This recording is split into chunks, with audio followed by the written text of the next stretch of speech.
오늘 말씀은 디모데후서 2장 14절에서 19절까지의 말씀입니다. 한 절씩 교독하시고 마지막 절은 함께 읽도록 하겠습니다.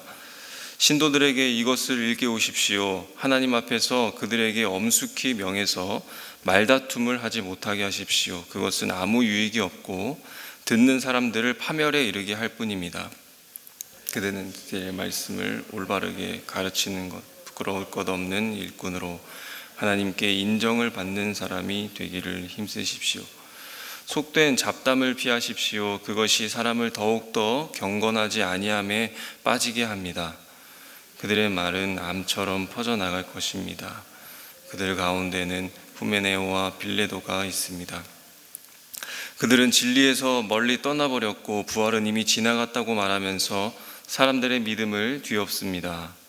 그러나 하나님의 기초는 이미 튼튼히 서 있고 거기에는 주님께서는 자기에게 속한 사람을 아신다는 말씀과 주님의 이름을 부르는 사람은 다 불의에서 떠나라는 말씀이 새겨져 있습니다. 아멘. 우리는 어제 예수 그리스도를 기억하라, 그냥 예수 그리스도가 아니라 십자가에서 죽으시고 부활하신 예수 그리스도, 그 예수 그리스도를 바로 기억할 때에 우리는 걱정할 것이 없고 죽음도 고난도 역경도 얼마든지 이길 수 있다. 그러므로 예수 그리스도를 기억하라.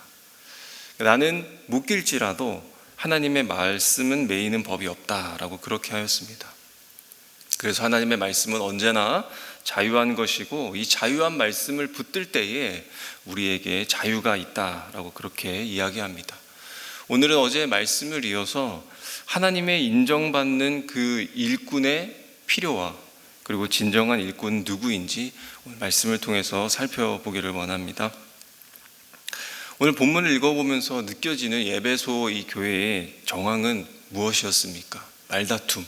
그야말로 심각한 수준의 그 경계해야 할 말다툼이 그 교회 안에 있었다는 것입니다. 그 밖에도 오늘 본문 안에 나타나는 속된 잡담, 그런 것들이 거론되면서 성도들이 불경건에 빠지게 되었다라고 그렇게 이야기합니다. 그리고 우리가 디모데전서 1장에서 또 보았던 것처럼 유대인들은 자기들의 그 신앙의 족보, 그것을 계속해서 들먹이고 있었으며 또 헬라인들은 그 꾸며진 신화를 거론하면서 성도들의 정신을 굉장히 어지럽히고 있었다는 것입니다. 그래서 에베소 교회는 외부적으로는 어땠습니까? 기독교를 탄압하는 이 세상의 세력 앞에서 끊임없이 고난을 겪어야 했었고 동시에 공동체 내부에서는 잘못된 교훈으로 이 교회 자체가 엄청난 몸살을 앓고 있었다는 것이죠. 그리고 가장 심각한 문제는 교회가 이 예수님의 죽음과 부활 그리고 성도가 주님과 이 연합하는 이 일들에 변론, 논쟁 이런 것들이 일어났다라고 하는 것입니다. 그래서 오늘 말씀 중에 부활이 지나갔다라고 하는 그 말들이 있었죠. 바로 믿음을 뒤집으려는 그런 잡음이 있었다는 것입니다. 초대교회에 있어서 가장 대표적인 사상 중에 하나가 우리가 영지주의다라고 하는 것들을 많이 들어왔었는데 이 사람들이 주장하는 것이 무엇입니까? 인간은 정신이 아주 깨끗하다, 좋다. 그런데 육체가 썩어져 간다 라고 하는 그런 관점으로 보는 것입니다.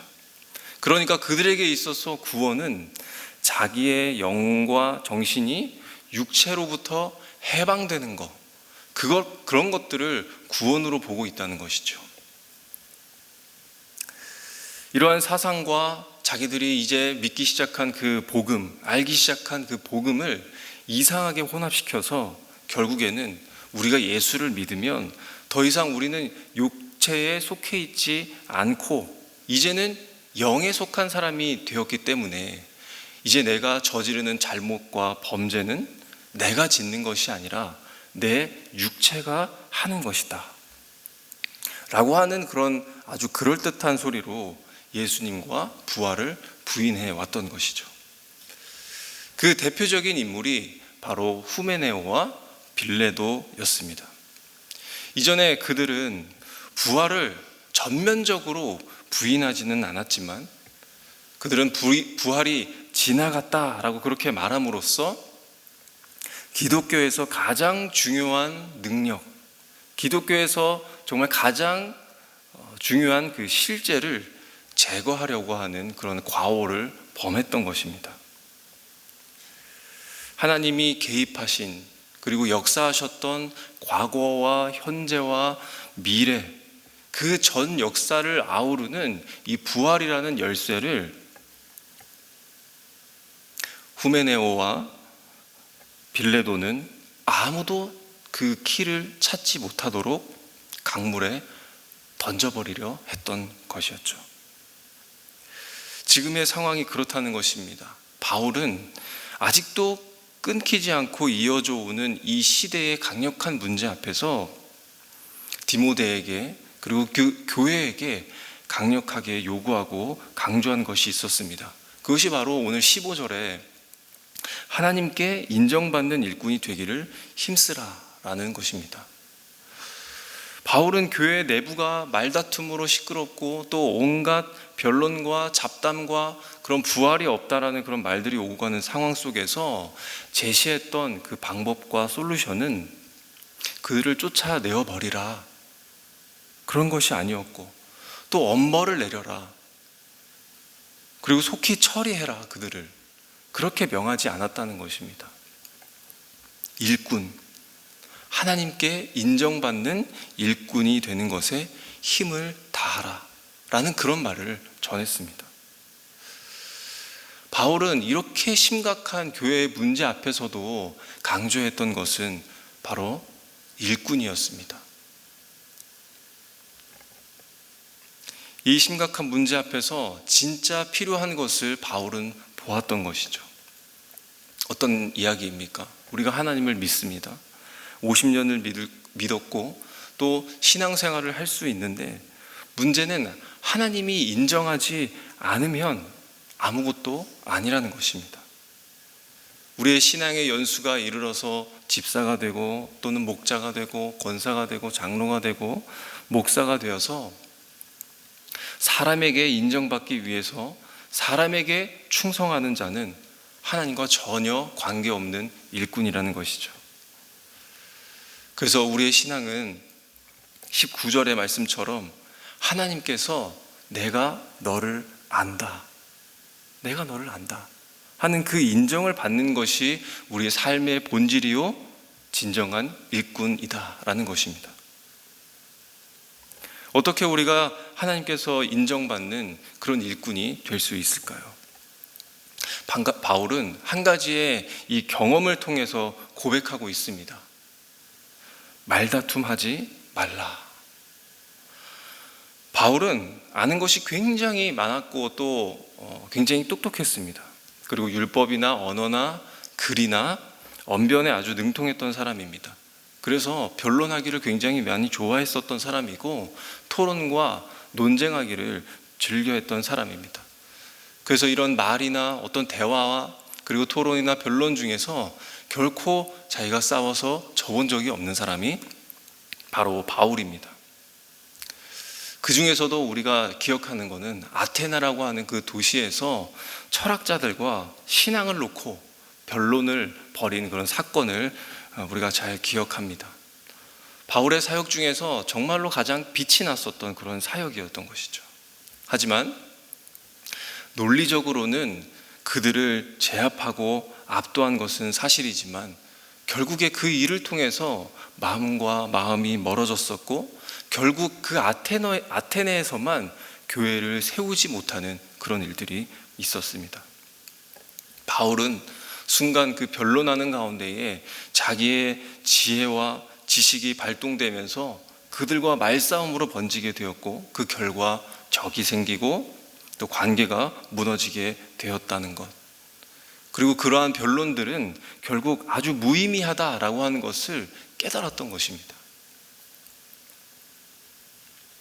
그래서 바울은 디모데에게 하나님 앞에서 엄중히 그들을 명하여 말다툼하지 말라, 하나님께 인정받는 일꾼으로 힘쓰라 라는 그런 말을 전했습니다. 하나님께 인정받는 일꾼, 그 일꾼은 어떤 일꾼입니까? 첫 번째로는 일깨우는 일꾼입니다.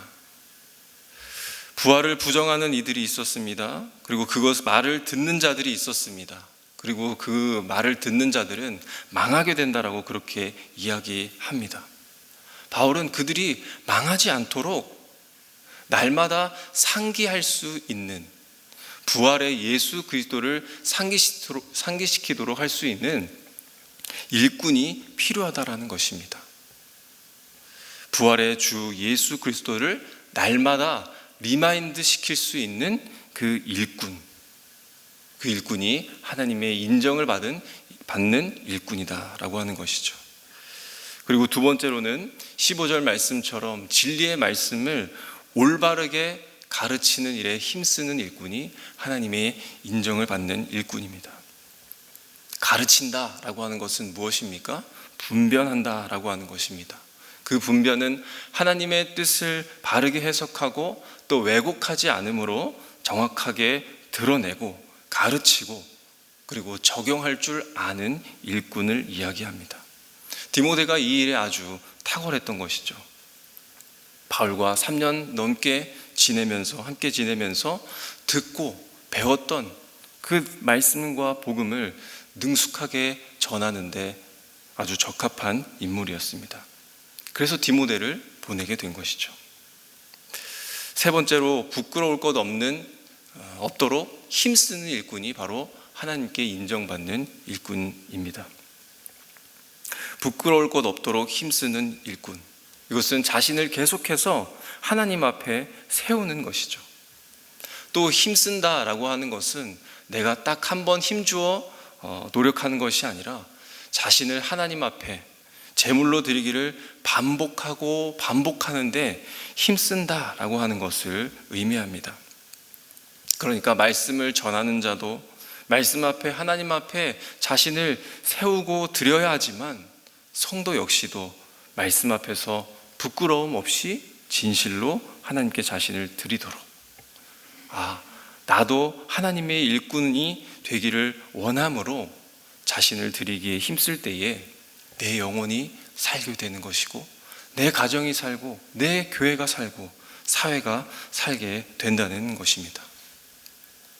왜 그런 것입니까? 우리의 본질이 그렇기 때문입니다. 내가 하나님과 멀어지면 죽는 것이고 내가 하나님과 가까이 하면 사는 문제이기 때문입니다.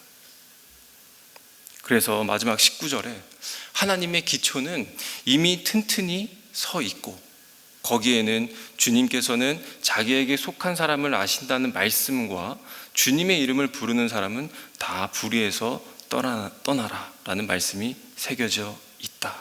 그렇게 선포하고 있습니다. 무엇입니까? 날마다 하나님께 자기를 드리는 자를 하나님이 모르실 리가 없지 않느냐. 하나님이 그를 인정하지 않을 수밖에 없지 않느냐라는 그 말을 전하고 있는 것입니다. 성도님들, 우리가 세상을 살면서 자주 겪는 그 과오는 무엇입니까? 내가 하나님 말고는 분명 다른 방법이 있을 텐데 라는 생각과 주장입니다. 바울은 디모데에게 지금 비록 이단들이 득세하고 이렇다 할 저렇다 할 정말 핍박과 비난이 있다고 하여도 하나님을 가까이 하려는 자, 하나님께 인정받는 일꾼이 되기로 힘쓰는 자는 결코 쉽게 허물어지지 않는다. 이 확신을 도전하고 있는 것이죠. 그런 우리 역시 도전받고 해야 할 일은 무엇이겠습니까? 우리가 다른 걱정에 휩싸이지 않고 오로지 하나님으로부터 멀어지지 않으려고 힘쓰는 일. 19절의 말씀처럼 불의에서 떠나기를 힘쓰는 일. 그 일들에 힘을 쓰는 것입니다. 이 시대를 부활의 소망으로 살아가시는 성도님들, 어떠한 혼란 속에서도 하나님께 인정받기를 힘쓰면서 살아가시기를 부탁드립니다. 그 고난들은 모양만 다를 뿐이고 또한 타격받는 그 강도가 다를 뿐, 우리가 어떤 어려움에 직면하고 겪고 있는다 하여도 하나님에게 인정받는 일꾼으로 힘을 내어서 견고히 하시는 우리 성도님들이 되시기를 간절히 바랍니다. 무엇보다도 이 말씀의 반석 위에서 나에게 주신 이 복음을 든든히 붙잡고 하나님께 떨어지지 않도록 힘쓰시기를 바랍니다. 바울은 우리에게 분명히 이야기하고 있습니다. 변론은 아무 열매가 없다. 말다툼은 암과 같아서 자신과 공동체를 서서히 죽여갈 뿐이라고 소리를 높이고 있습니다. 디모데처럼 바울에게서 배운 말씀과 복음을 나도 잘 듣고 배워서 잘 전하여 나와 공동체를 바로 세우는 자, 그 자가 하나님이 인정하시는 일꾼임을 꼭 기억하시기를 부탁드립니다. 이 놀라운 지혜가 그리고 견고한 믿음이 하나님께서 인정받는 일꾼이신 우리 성도님들에게, 그리고 내가 그 일꾼으로 부름받기로 다짐하는 우리 모든 성도님들에게 충만하기를 간절히 소망합니다. 우리가 말씀을 기억하면서 기도하실 때에 하나님, 내가 어떠한 상황 속에서도 이 견고한 믿음으로 또 말씀의 굳건한 자로 흔들리지 아니하기를 하나님 인도하여 주시옵소서. 또한 나에게 맡겨진 그런 일들과 또 나에게 주어진 그 믿음대로 내가 생활을 이어가길 소망합니다. 하나님, 내가 일꾼이 되기 위하여 갈망하기보다는 하나님 앞에서 떠나지 않고 살아갈 때, 그리고 돌아보니 내가 일꾼이 되어 하나님이 기뻐하시는 그런 놀라운 일들을 해 나가기를 원합니다. 그런 나와 가정과 교회가 되게 하여 주시옵소서라고 기도하시겠습니다. 오늘은 목장 모임을 위해서 기도하는 요일입니다. 목장 안에서 역시 말다툼이나 어떤 변론보다는 교회 안에서 듣고 배우고 결단했던 그 말씀으로 하나가 되게 하여 주시옵소서. 든든히 서로를 세워가는 그런 목장이 되게 하여 주시옵소서. 특별히 이 일에 세워진 그 목자님들을 기억하여 주셔서 하나님의 인정받는 일꾼으로 모든 필요를 더하여 주시옵소서. 모든 환경을 다루어 주셔서 참된 일꾼으로 그 역할을 감당하도록 하나님 도와주시기를 기도하시겠습니다. 또 마지막으로 이번 주 토요일 예수영전 모임이 있습니다. 세상에서 다른 복음으로 살아갔던 지난 날을 이제는 뒤로 하고 이 세상의 진정한 복음을 듣는 그런 귀한 시간으로 하나님 인도하여 주시옵소서. 복음 앞에 망설이거나 이제는 뒤로 물러서서 외면하는 그런 마음이 제거가 되어서 온전히 복음 앞에, 하나님 앞에 자신이 세워지고 가까이 하고자 하는 소망과 갈망하는 마음을 세워주시옵소서. 이 예수영전 모임에 참여하는 모든 자들과 또 복음을 전하는 우리 담임 목사님과 준비하는 모든 인원들을 위해서 함께 기도해 주시고 각자의 기도 제목으로 기도하신 후에 돌아가시도록 하겠습니다. 기도하겠습니다.